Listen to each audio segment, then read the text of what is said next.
All right, so I'm back with another transfer portal breakdown. Um, as many of you already know, Memphis is very busy right now, very active in the transfer portal. You know, news, rumors. There's nothing that has been official as of a player coming into the program, that came from transfer portal, but there have been players that have been visiting with Memphis. One player in particular, I'm going to break down today is Dain Dainja out of Illinois, who entered the transfer portal a few days ago, and he visited Memphis on, I believe, Tuesday. I got the information. He visited Memphis on Tuesday. No word on if he's going to actually, commit to the program, but we'll find out soon enough. I can guarantee you on that. But just going over just the latest information in regards to the transfer portal. There's over 1,000 players that have entered the portal and more being added by the day. Um, I've consistently seen on my timelines, I would say at least shoot 5 to 7 players a day that enter the portal. And it goes from sun up to sundown. 10 o'clock at night, the player could get into the portal. Um, Early in the morning, lunchtime, I would say, yeah, 5 to 7 players a day enter into the portal. And it runs through April 17th. It opens April 17th. The signing period opens April 17th through May 15th. But we all know players can still come in after those dates. And the last day a player can enter and be eligible to play this upcoming season is May 1st. But like I said, players don't have to commit or commit and sign by that date. But Dain Dainja is an intriguing prospect. He's the only, um, I would say, center that's on this list that has visited the program. I'm going to come up with a list of players that Memphis should target on the transfer. That's in the transfer portal that plays in the interior. But Dain Dainja, 6'9" center, entered the portal a few days ago. Visited Memphis on Tuesday, and just got his game log pulled up. The NCAA tournament and throughout the regular season. 6'9", played center. Well, they got him at forward, but Commercial Appeal got him listed as a center, 6'9". Kind of resembles, Malcolm Dandridge to a certain extent. Field goal percentage is pretty good, 66.9. Average 3.6 rebounds a game. I wish that was a little higher than that, but it is what it is. 6.1 points per game. Imposing figure, man. I think he might be bigger than that, but it says 6'9", 270. Imposing figure from what I watched on him, the footage I seen on him, and looking at the game logs. I really kind of his game logs throughout the season. I kind of honed in on his rebounds, how many rebounds he pulled on in those games. And during the regular season, he played. This is a team, he coming off a team that had a nice successful run in the NCAA tournament, but fell short to Connecticut. And ain't too many teams beating Connecticut, but it is what it is. In that game, he didn't play, barely played 9 minutes, no rebounds, 2 blocks. I didn't really pay attention to that game because I just felt as though Connecticut had that one in the bag. You know what I'm saying?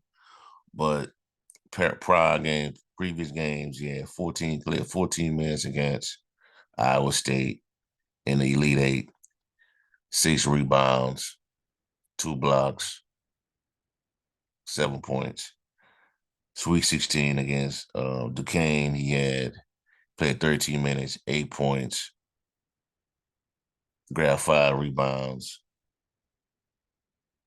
um, no blocks, scored 8 points. 8 points, 5 rebounds.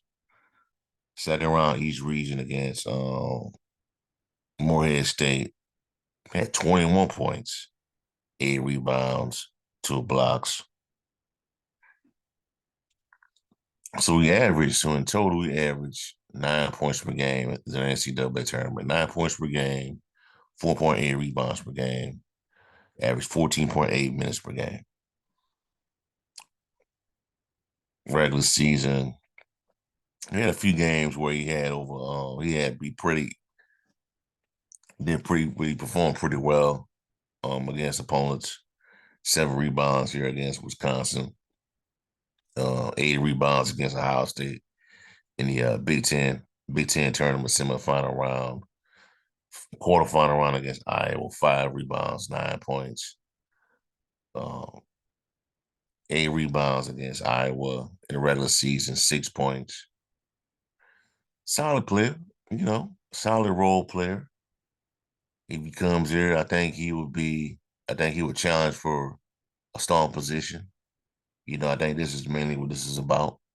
Get more minutes, more opportunity to, position yourself for the next level. And that would be great. Dain Dainja, hope I'm pronouncing that right. Probably not, but it is what it is. But really solid at the rim in regards to his production and in regards to scoring. 66.9 field goal percentage. Um, he may be a better scorer than Malcolm Dandridge in that aspect.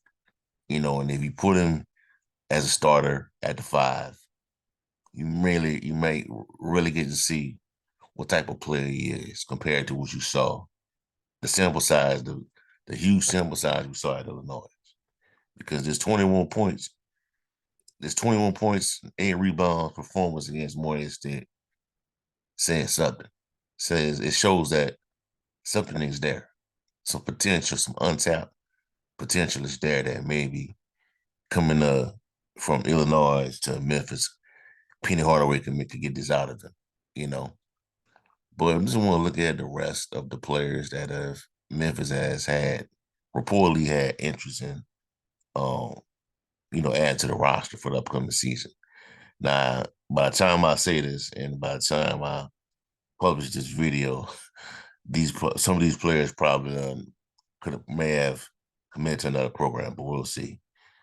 Gibson, Jamerson, I remember him from the last season, well, a season or 2 seasons ago, where he had a good game against Memphis. 6'5" guard shooter, pretty good. We talked about Dain Dainja, 6'9" center. PJ Haggerty, we know about him, 6'3" guard from Tulsa. Kevin Overton, 6'5" guard out of Drake. Terrence Edwards, he already committed to Louisville, so cross him off the list. Kobe Rogers, Wichita State guard. Terrence Reed, 6'10" forward, Michigan's.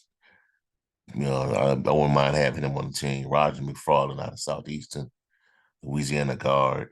Arturo Dean, shorter guard, 5'11" guard, FIU junior. Brandon Love, 6'9" forward, Texas State, senior. Greg Golden, 6'5" guard, Iona, senior. Abu Usman, 6'10" forward, Xavier, a senior as well. Doug McDaniel won't be coming here because he committed to Kansas State, so scratch him off the list. Nika, my bad, Machiavelli, I don't know. 6'8" forward out of ULM, Louisiana Monroe. So those are the players that Memphis has contacted um, to add as a possible addition to this year's roster. And, we got guys like Carl Sharafant that has transferred. Carl Sharafant transferred. Um, Jalen Young has gone. Um, gut feeling right now on David Jones coming back. Bold prediction about me, I think. I think he goes to the NBA and pursue a professional career. He had a good season. Got to strike while the iron is hot. I don't think coming back here is going to really like change anything in regards to his draft stock. But who am I? But that's just how I feel about it. But if he comes back, great. He doesn't come back. Memphis got to find a way. Penny Hardaway and company got to find a way to replace that production. And I'm pretty confident that he can do that. Now, here's the thing in regards to this list. Few things Penny Hardaway got to identify, minus the two players that committed. Who's going to be the role players, and who is going to be the go-to guys?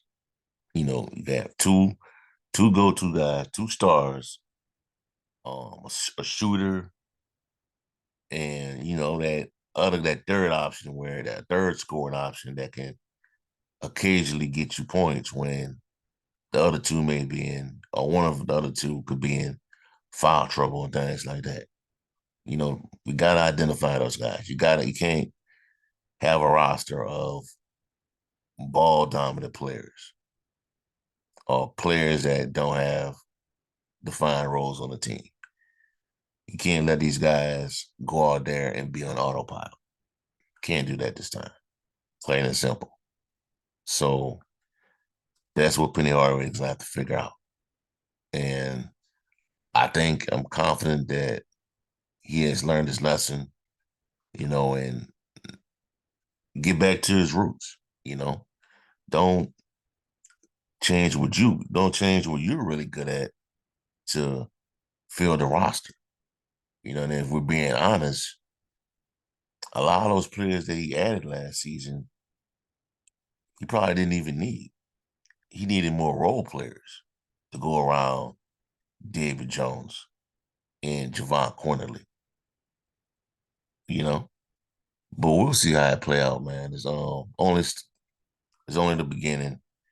Um, the first commit could come at any day. It's how it is. Just a new cycle and negotiations. Um, you know, NIL is always going to be a factor. So be on the lookout for it. So we'll see how it play out in the foreseeable future. All right, so I'll ask y'all for right now. Give me a like, comment, subscribe to the channel. Let me know how you feel. How do you feel about Dain Dainja being inserted into this roster? And uh, going forward, the written content, articles, and all that is going to go back to strike7sports.com.